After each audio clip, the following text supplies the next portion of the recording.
ಪರಲೋಕದವುಗಳ ಕಡೆಗೆ ನೋಡುವಂತೆ ನಿಮ್ಮ ಆತ್ಮಗಳನ್ನು ವಾಕ್ಯದಲ್ಲಿ ಬಲಪಡಿಸುವ ಅನುದಿನದ ಧ್ಯಾನ. ಇಂದಿನ ಧ್ಯಾನದ ಶೀರ್ಷಿಕೆ ಸೈತಾನನನ್ನು ಎದುರಿಸಿರಿ. ಈ ದಿನದ ಸತ್ಯವೇದದ ವಾಕ್ಯ ಹೀಗಿರಲಾಗಿ ದೇವರಿಗೆ ಒಳಗಾಗಿರಿ, ಸೈತಾನನನ್ನು ಎದುರಿಸಿರಿ, ಅವನು ನಿಮ್ಮನ್ನು ಬಿಟ್ಟು ಓಡಿ ಹೋಗುವನು. ಯಾಕೋಬನು 4ನೇ ಅಧ್ಯಾಯ 7ನೇ ವಚನ. ತಿನ್ನಬಾರದೆಂದು ಹೇಳಿದ್ದ ಒಳ್ಳೆದರ ಮತ್ತು ಕೆಟ್ಟದರ ಅರುಹನ್ನು ಹುಟ್ಟಿಸುವ ಮರದ ಹಣ್ಣನ್ನು ಕಿತ್ತು ತಿನ್ನುವುದು ಹವ್ವಳಿಗೆ ಒಂದು ಸಣ್ಣ ವಿಷಯವೆಂದು ತೋರಿರಬಹುದು. ಆ ಮರದ ಹಣ್ಣು ತಿನ್ನುವುದಕ್ಕೆ ರಮ್ಯವಾಗಿಯೂ ಜ್ಞಾನೋದಯಕ್ಕೆ ಅಪೇಕ್ಷಿಸತಕ್ಕದ್ದಾಗಿಯೂ ಇದೆ ಎಂದು ಆಕೆ ತಿಳಿದುಕೊಂಡದ್ದು ಸಣ್ಣ ವಿಷಯವೆಂದು ಆಕೆಗೆ ತೋರಿರಬಹುದು. ಆದರೆ ಅದರ ಪರಿಣಾಮಗಳು ಎಷ್ಟು ಭಯಾನಕವಾದದ್ದಲ್ಲವೇ? ಹೀಗೆ ದೇವರ ಮೇಲೆ ಅವಳು ತೋರಬೇಕಾದ ನಿಷ್ಠೆಯನ್ನು ಕಳೆದುಕೊಳ್ಳುವುದು ಸಣ್ಣ ವಿಷಯವಾಗಿರಲಿಲ್ಲ. ಅದು ಈ ಲೋಕದಲ್ಲಿ ದುಃಖ ಕಷ್ಟಗಳ ಪ್ರವಾಹದ ದ್ವಾರಗಳು ತೆರೆಯಲ್ಪಡುವಂತೆ ಮಾಡಿತು. ಅಯ್ಯೋ, ಒಂದೇ ಒಂದು ತಪ್ಪು ಹೆಜ್ಜೆಯಿಂದ ಉಂಟಾಗುವ ದುಷ್ಟತನದ ಪ್ರಮಾಣವು ಎಷ್ಟೊಂದು ಅಲ್ಲವೇ? ನಮ್ಮ ಕಣ್ಣುಗಳ ದೃಷ್ಟಿಯು ಭೂಮಿಯ ಮೇಲೆ ನೆಡಲ್ಪಡಬೇಕಾಗಿಲ್ಲ, ಆದರೆ ನಮ್ಮ ದೃಷ್ಟಿಯು ಪರಲೋಕದವುಗಳ ಮೇಲೆ ನೆಡಲ್ಪಡಬೇಕು.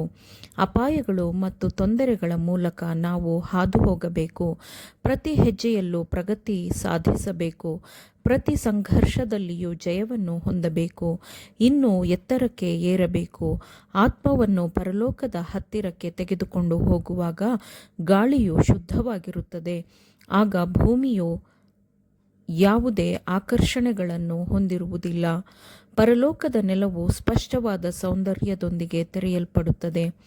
ಆಗ ಕ್ರೈಸ್ತನಾದವನು ಕಿರೀಟ, ಬಿಳಿ ನಿಲುವಂಗಿ, ವೀಣೆ, ಜಯದ ಖರ್ಜೂರದ ಗರಿಗಳನ್ನು ಅಲ್ಲಿ ನೋಡುತ್ತಾನೆ. ಅನಂತತೆಯು ಅವನಿಗೆ ಎಟಕುವಂತೆಯೇ ಇರುತ್ತದೆ. ಆಗ ಭೂಲೋಕವು ಅವನ ದೃಷ್ಟಿಯಿಂದ ಮರೆಯಾಗುತ್ತದೆ. ನಾವು ಉಳಿದೆಲ್ಲವನ್ನೂ ಕಳೆದುಕೊಂಡರೂ ಆತ್ಮಸಾಕ್ಷಿಯನ್ನು ಶುದ್ಧವಾಗಿಯೂ ಮತ್ತು ಸೂಕ್ಷ್ಮಗ್ರಾಹಿಯಾಗಿಯೂ ಇಟ್ಟುಕೊಳ್ಳಬೇಕು.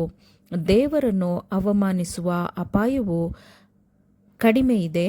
ಅಲ್ಲಿ ನೀವು ಹೋಗಿ ಕೆಲಸ ಮಾಡಿರಿ ಎಂದು ನಿಮ್ಮನ್ನು ಕರೆಯಲ್ಪಟ್ಟಾಗ, ಅಂದರೆ ಶುದ್ಧ ಮನಸ್ಸಾಕ್ಷಿಯಿಂದ ನೀವು ಮಾಡಲು ಸಾಧ್ಯವಾಗದ ಕೆಲಸವನ್ನು ನೀವು ಮಾಡಬೇಕೆಂದು ಕರೆಯಲ್ಪಟ್ಟಾಗ, ನೀವು ಭಯಪಡಬೇಡಿರಿ ಅಥವಾ ಹಿಂಜರಿಯಬೇಡಿರಿ. ಶೋಧಕನ ಮುಖವನ್ನು ಸ್ಪಷ್ಟವಾಗಿ ನೋಡಿರಿ. ಇಲ್ಲ, ಯಾವುದೇ ಲೌಕಿಕ ಆಕರ್ಷಣೆಗಳಿಗಾಗಿ ನನ್ನ ಆತ್ಮವನ್ನು ನಾನು ಅಪಾಯಕ್ಕೆ ಸಿಲುಕಿಸುವುದಿಲ್ಲ. ನಾನು ದೇವರನ್ನು ಪ್ರೀತಿಸುತ್ತೇನೆ ಮತ್ತು ದೇವರಿಗೆ ಭಯಪಡುತ್ತೇನೆ. ಲೋಕದ ಸಂಪತ್ತು ಅಥವಾ ಲೌಕಿಕ ಸಂಬಂಧಿಕರ ಪ್ರೀತಿ ಮತ್ತು ಅನುಗ್ರಹಗಳಿಗಾಗಿ ನಾನು ಆತನನ್ನು ಅವಮಾನಿಸಲು ಅಥವಾ ಆತನಿಗೆ ಅವಿಧೇಯನಾಗಲು ನಾನು ಧೈರ್ಯ ಮಾಡುವುದಿಲ್ಲ. ನನಗಾಗಿ ಸತ್ತ ಯೇಸುವನ್ನು ನಾನು ಪ್ರೀತಿಸುತ್ತೇನೆ. ಅವನು ನನ್ನನ್ನು ಕೊಂಡುಕೊಂಡಿದ್ದಾನೆ. ನಾನು ಆತನ ರಕ್ತದಿಂದ ಖರೀದಿಸಲ್ಪಟ್ಟಿದ್ದೇನೆ. ನಾನು ಅವನಿಗೆ ನಿಜವಾಗಿರುತ್ತೇನೆ ಮತ್ತು ಯಾರೂ ಕರ್ತವ್ಯದ ನೇರ ಮಾರ್ಗದಿಂದ ವಿಮುಖರಾಗದಂತೆ ನನ್ನ ಮಾದರಿಯು ಯಾರಿಗೂ ಎಂದಿಗೂ ನೆಪವಾಗಿರಬಾರದು. ನಾನು ಸೈತಾನನ ಮತ್ತು ಪಾಪದ ಸೇವಕನಾಗುವುದಿಲ್ಲ. ಪರಲೋಕದ ಕಡೆಗೆ ಮಾರ್ಗವನ್ನು ತೋರಿಸುವಂತೆ ನನ್ನ ಜೀವನವು ಇರುತ್ತದೆ ಎಂದು ದೃಢವಾಗಿ ಶೋಧಕನಿಗೆ ಹೇಳಿರಿ. ದೇವರಿಗಾಗಿ ನೀವು ಆಡುವ ಒಂದು ದೃಢವಾದ ಮಾತು ಮತ್ತು ನಿಮ್ಮ ಮೌನವಾದ ಪ್ರತಿರೋಧವು ನಿಮ್ಮ ಸ್ವಂತ ಆತ್ಮಗಳನ್ನು ಮಾತ್ರವಲ್ಲದೆ ಇತರ ನೂರಾರು ಆತ್ಮಗಳನ್ನು ಉಳಿಸುತ್ತದೆ.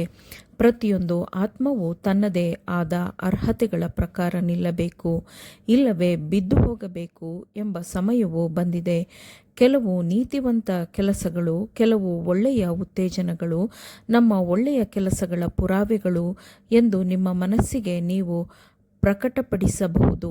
ಆದರೆ ದೇವರು ಸಂಪೂರ್ಣ ಹೃದಯವನ್ನು ಬಯಸುತ್ತಾನೆ. ಭಾಗವಾಗಿರುವ ಪ್ರೀತಿಯನ್ನು ಆತನು ಸ್ವೀಕರಿಸುವುದಿಲ್ಲ. ಆತನಿಗೆ ಇಡಿಯಾಗಿಯೇ ಸಂಪೂರ್ಣವಾಗಿಯೇ ನಾವು ಒಪ್ಪಿಸಿಕೊಡಬೇಕು. ಇಲ್ಲದಿದ್ದರೆ ಆತನು ಕಾಣಿಕೆಯನ್ನು ಸ್ವೀಕರಿಸುವುದಿಲ್ಲ. ಭೂಮಿಯ ಮೇಲೆ ವಾಸಿಸುವವರನ್ನು ಪರೀಕ್ಷಿಸಲು ಭೂಲೋಕಕ್ಕೆ ಬರಲಿರುವ ಆ ಕಷ್ಟದ ಸಮಯದಲ್ಲಿ ನಾವು ದೃಢವಾಗಿ ನಿಲ್ಲಬೇಕಾದರೆ ನಾವು ಈಗ ನಂಬಿಕೆಯ ಪಾಠಗಳನ್ನು ಕಲಿಯಬೇಕು. ನಮಗೆ ಭಕ್ತರಾಗಿದ್ದ ಹುತಾತ್ಮರು ಮತ್ತು ವೀರರಿಗಿದ್ದ ಧೈರ್ಯ ಮತ್ತು ನಂಬಿಕೆ ಇರಬೇಕಿದೆ. ಆಮೇನ್. ದೇವರ ವಾಕ್ಯಗಳನ್ನು ಶ್ರದ್ಧೆಯಿಂದ ಆಲಿಸುವವರು ಮಾತ್ರವೇ ಆಗಿರದೆ ಪಾಲಿಸುವವರು ಆಗಬೇಕೆಂದು ನಿಮ್ಮನ್ನು ಉತ್ತೇಜಿಸುತ್ತೇನೆ. ಪರಿಶುದ್ಧಾತ್ಮನ ಸಹಾಯದಿಂದ ಆಲಿಸಿದ ನಿಮ್ಮೆಲ್ಲರಿಗೂ ಧನ್ಯವಾದಗಳು. ಮತ್ತೆ ದೈನಂದಿನ ಧ್ಯಾನಕ್ಕಾಗಿ ನಾಳೆ ಸಂಧಿಸೋಣ. ಆಮೇನ್.